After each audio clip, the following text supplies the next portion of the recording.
Welcome to Kamala's kitchen diary cooking சேனலுக்கு உங்களை அன்போடு அழைக்கிறோம். அன்பு சொந்தங்களே, எல்லாரும் எப்படி இருக்கீங்க? நல்லா இருப்பீங்கன்னு நம்புறோம். இன்னைக்கு நாம சமைக்க போறது ஹோட்டல் சுவையில் கிரியான் மீன் குழம்பு. வாங்க காய்ஸ், கிச்சனுக்குள்ள போலாம்.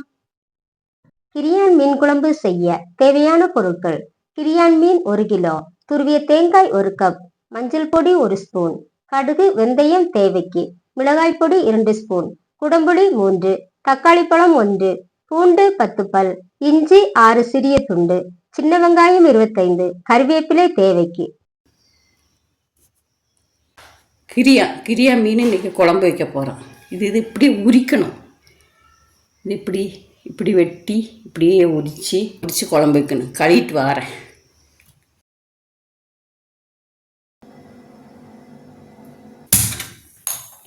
கடாயை வச்சுக்கும்.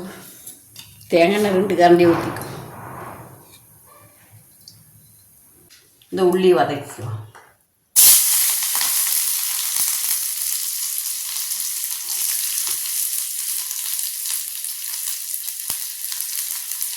இஞ்சியை போடுவோம். இந்த வெள்ளைப்பூடும் போடுவோம். கொஞ்சம் கறிவேப்பிலை போட்டு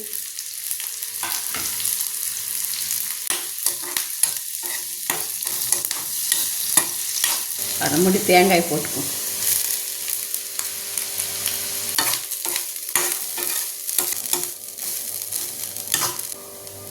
ரெண்டு கரண்டி மிளகு பொடி போடுவோம். 1 கரண்டி மல்லிப்பொடி.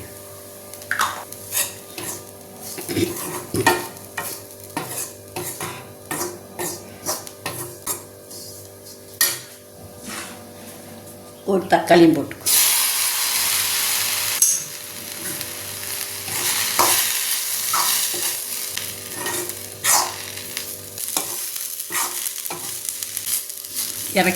இறக்கிட்டு ஆறினோன்னா மிக்சியில் அரைச்சிடுவோம்.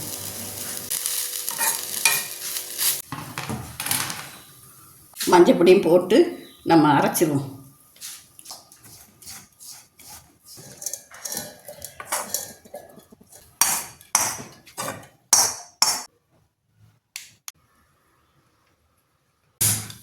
காயட்டு சட்டி ஒரு 3 கரண்டி தேங்காய் ஊற்றிக்குவோம். எண்ணெய் சூடாகிட்டு கடுகும் வெந்தயம் போட்டுக்குவோம்.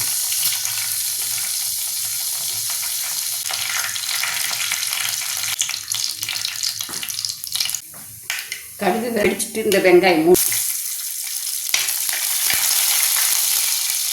கறிவேப்பிலை கொஞ்சம் போட்டுக்குவோம்.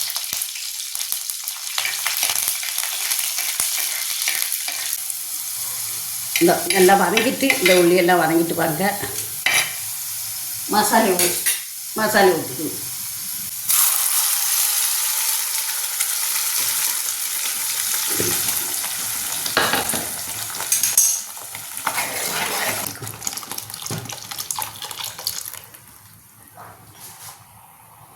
இது 3 குடம்புளி இந்த போட்டுறோம்.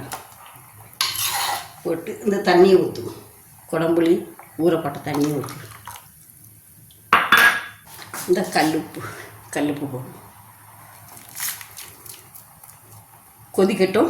அரைச்சிடுவோம். கொதிக்கட்டும். நல்லா கொதிச்சுட்டு மீனை போட்டுக்குவோம். இந்த மீன் கிரியான். இந்த தொலி உரித்து போடணுங்க. இந்த தொலி உரிக்கணும். இந்த தொலியை உரித்து போடணும்.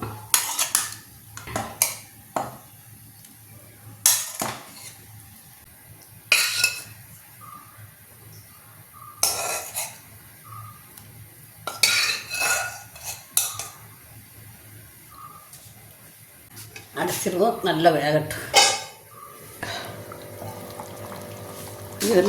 இந்த மீன் நல்லா வெந்துட்டு, மீன் எப்படி தெரியுமா இந்த பாருங்க வெடிச்சிருந்தா வெந்துட்டு மீன். இந்த வெந்துட்டு ஹோட்டலில் கணக்கில் வச்சுருக்கேன். இறக்கிடுவோம். பாருங்க நல்லா வெந்துட்டு ஹோட்டல் கடை மீன் கறி. என்ன காய்ஸ், இன்னைக்கு நாம செஞ்ச கிரியான் மீன் குழம்பு உங்களுக்கு பிடிச்சிருக்கும்னு நம்புறோம். நீங்களும் ட்ரை பண்ணி பார்த்துட்டு உங்கள் கருத்துக்களை கமெண்ட் பண்ணுங்க. எங்கள் சமையல் உங்களுக்கு பிடிச்சிருந்தா லைக் பண்ணி ஷேர் பண்ணுங்க. அப்படியே மறக்காம சப்ஸ்கிரைப் பண்ணி பெல் ஐகானையும் கிளிக் பண்ணிக்கோங்க காய்ஸ். இன்னைக்கு உங்களுக்கான சமையல் டிப்ஸ்: கடலை மாவுடன் பார்லி அரிசி மாவு சேர்த்து பக்கோடா செய்தால் சுவையாக இருக்கும். கீரைகளின் வேர்ப்பாகத்தை தண்ணீரில் மூழ்கும்படி வைத்தால் வாடாமல் இருக்கும். ஓகே காய்ஸ், இது மாதிரி புதிய ரெசிபியுடனும் புதிய டிப்ஸுடனும் மீண்டும் உங்களை சந்திக்கிறோம். தேங்க்யூ ஃபார் வாட்சிங். நன்றி, வணக்கம்.